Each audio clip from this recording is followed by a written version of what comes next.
think it's in reference to the nuclear attack drills that both communities and schools took part in. And her question is, were there as many drills in the African-American communities as there were in the white communities? Yeah, yes, absolutely. As far as I know, it's a good question. As far as I know, the answer is absolutely yes, because these were done, and we're going to have a little, we'll see a little of it in one of the clips.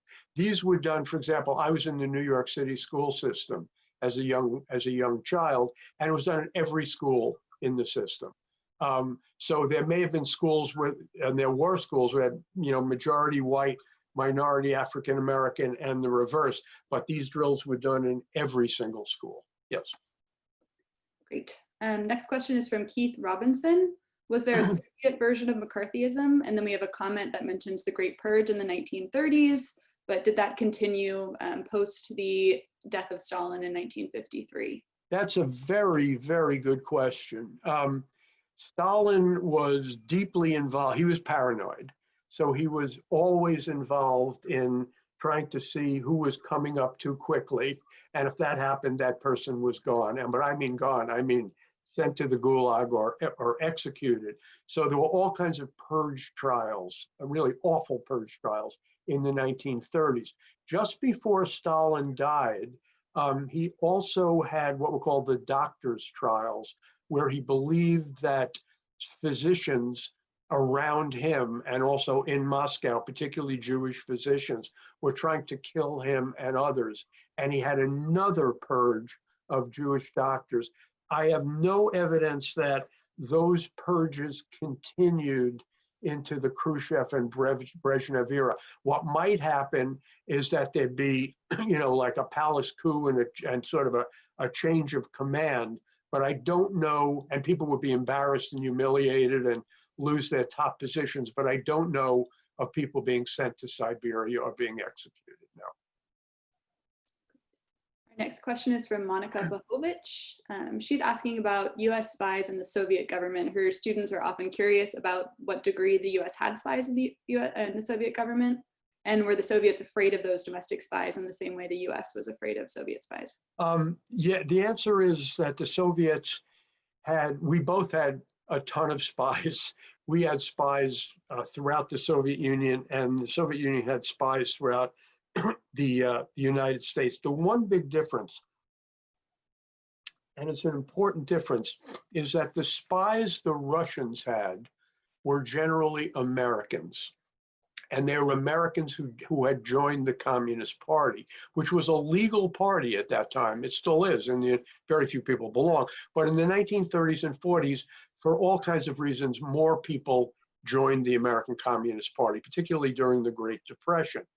Now, it would be false to say that every member of the American Communist Party spied for the Soviet Union, but it would be perfectly accurate to say that every spy for the Soviet Union came out of the American Communist Party. In other words, that was their recruiting ground. And when you teach McCarthyism, and maybe another question will deal with this, I think you have to confront it. And by that I mean you read too many textbooks where McCarthyism is just seen as an endless assault on civil liberties. Absolutely true, but that's one part of it. The fact is that it didn't grow out of nothing. It grew out of the various things I talked about earlier on, but it also grew out of the fact that there was serious espionage going on from Americans in the United States giving highly classified material to the Soviet Union. By the time McCarthy started raising these charges, the barn door had sort of closed, and there was very little of it. But during the Great Depression and during World War II, the Soviets got vital information, including information relating to the atomic bombs. Our next question is from Susan Lowe. How compliant were people with the civil defense drills? Are there reports where people were ticketed but in jail when they did not comply? That is a really good question. I cannot give you a definitive answer, but what I will say from my recollections and what I read is that when those when those civil defense sirens went off, people headed for the subways, the basements, in school. I'll give you one quick anecdote. So in New York City, when they started the civil defense drills, it used to be a duck and cover drill, as you'll see in the thing. You know, you'd sort of put your head underneath the desk. But once a month, they would go to full civil defense, and you'd hear the clanging of bells, and you'd go to the back of the room, you'd get your coat, and you'd go to the strongest part of the building, like under the beams, and you'd sit there with your coat over your head. And those were the big ones, and everyone complied. But here is the story I remember most. New York City had just done away with corporal punishment in the schools, meaning you couldn't discipline a kid physically. This was in the 50s. But what would happen was that teachers, they were only allowed to strike a child or discipline a kid physically in an emergency. So what teachers would do would be to store up all of their anger that had been building up for a month against various kids. And if that kid breathed too hard in the hall, you boom, boom, and you knew it was payback for something that hadn't happened during the drill. The other thing I remember was one huge mistake I made in talking about this to students at the University of Texas in a big lecture. I started off by saying, you know, I wanted to say that we had done away with corporal punishment in the New York schools. And I wound up saying, it just slipped out, that we had done away with capital punishment in the schools. And I remember the class looked at me like, boy, that was one tough school system, you know, and it's a mistake I haven't made since. All right, the next question is from Hannah Howard. We don't spend any time teaching Truman's domestic policies other than desegregating the military. What other initiatives were important to him?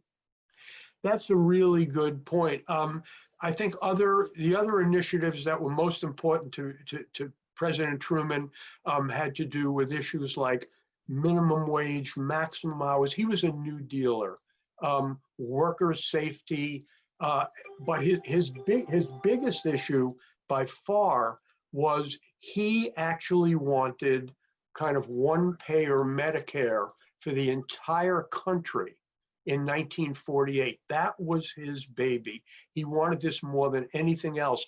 But the American Medical Association and the Chambers of Commerce and the big drug companies sort of formed a coalition against it and defeated Truman on this particular issue. And what is interesting is they often use the notion of socialized medicine is that, you know, communism is coming to America, just like what is happening in Russia is now coming to the United States. If I had to pick, other than civil rights, and you're absolutely right, it's a really good question, desegregation of the Army, I would say it was Truman's desire to basically have Medicare, one-payer Medicare system for the entire country.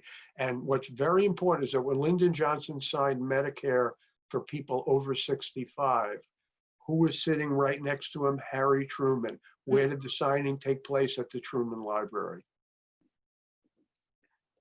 Next question is from Lois James. Television was on the rise, ownership by a typical American family. What role did the media play in extending the anxiety of the Cold War and its presence in America? Again, a very, very good question. In 1950, you maybe have 2 or 3% of the American population owning televisions. By 1960, it's the vast majority of people, and they own color televisions. The media played, I think, an enormous role in 2 ways. I think they were the ones more than anyone else who kind of hyped Sputnik.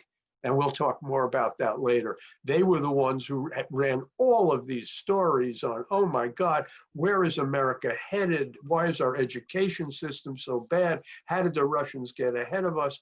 All this thing. There's no doubt they were on that side. On the other hand, without television, Joe McCarthy would have lasted longer because the famous Army McCarthy hearings were televised to the entire nation. And the interesting point is that this occurred in 1954, and it was during the day, and there was almost no daytime, television. There was no programming. So what went on with the Army McCarthy hearings, and millions upon millions of people watched Joe McCarthy in their own living room. And what they saw, they weren't really fond of. Next question from Christina Longafono. And there are a couple questions related to this, actually. Sure. With the current leadership in Russia and Putin's history in the KGB, do you believe the Cold War is really over, or did it maybe just pause for a while and change shape? We still obviously treat them as an adversary, and I think it's safe to say they still treat us that way as well. Again, a very good question. I think you could call it a Cold War, and you could say that we are adversaries with the Soviet Union, much like we were before. I think the stakes have changed. This is not communism under Putin. This is what I would call a kleptocracy. This is just corruption at the highest level, in which the wealthiest people in the Soviet Union are just cleaning up at the expense of everyone else. And whenever Putin is sort of called on this, he talks about how the United States is so opposed to us and wants to destroy us, and Mother Russia has got to unite.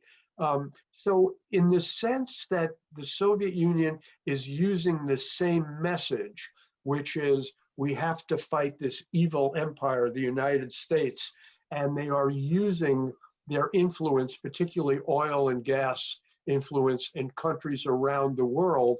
I think the battle is the same. We are in a kind of Cold War, but this is not capitalism versus communism. This is capitalism versus the worst kind of capitalist corruption, meaning Putin, that this world has ever seen. Another question from Christina. So this is somewhat related to the McCarthyism question. Why are we as a public so susceptible to politicians stoking fears like those of nuclear attacks? And were there any people in the 50s and 60s who were actively resisting the stoking of those fears?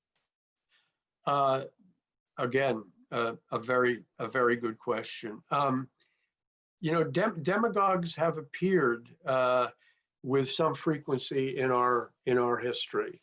And I think that, you know, demagogues in a democratic society have an open platform, and they appeal to resentments on the part of a segment of the voting population that feels that it has been left behind, that it has been disrespected.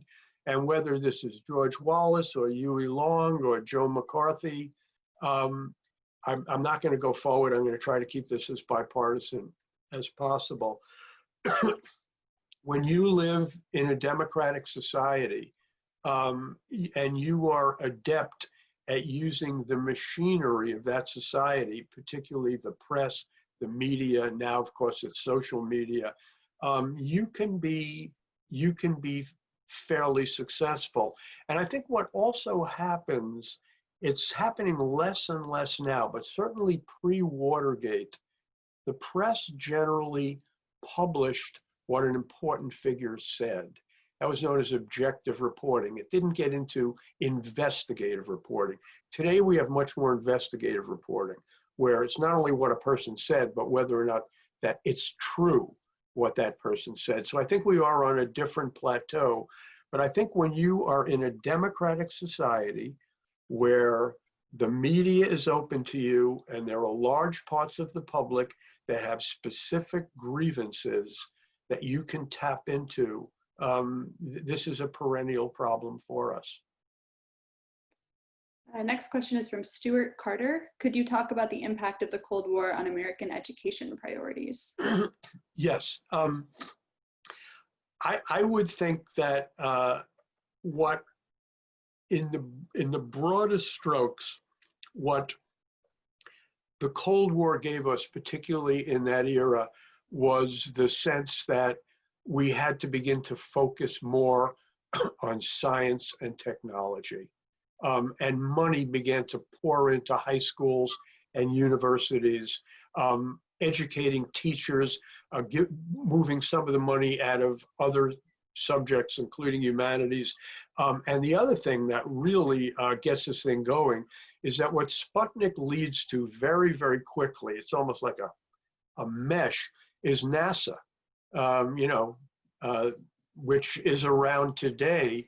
And you can make a very strong argument that NASA is peopled by generations that have fed off the reaction to what happened with Sputnik. That we just became a society where a belief in sort of technology became far more important. And we became far more inventive as well because of that. Okay, so I think this will be our last question that we'll take for now. Okay. So people have been asking as you've been answering. So we're still at I know, but again, please, and I'll start today, please email me your question and I'll be happy to answer it. Perfect. Okay, so our last question of today is from Mary Johansson. Do we see any lingering effects on public policy, local or federal, from loyalty programs or anti-communist rhetoric that may have unintended consequence? Something that affects us today that we may not realize is a relic of the Cold War? Again, and a really excellent question.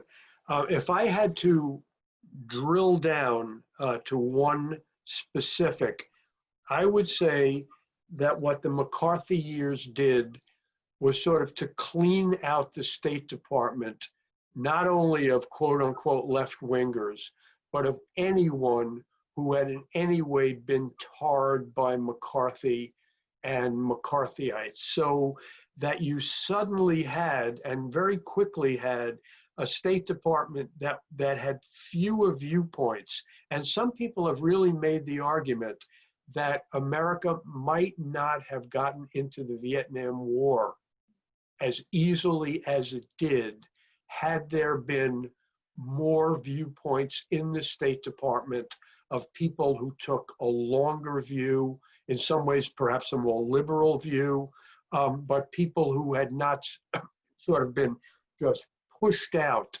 by the pressure of the McCarthyites and those who were demanding, absolute loyalty to a system. And when you give absolute loyalty, that doesn't mean you give up your opinion as to what you think the best path is in terms of policy. I think that is an excellent note to end this section on.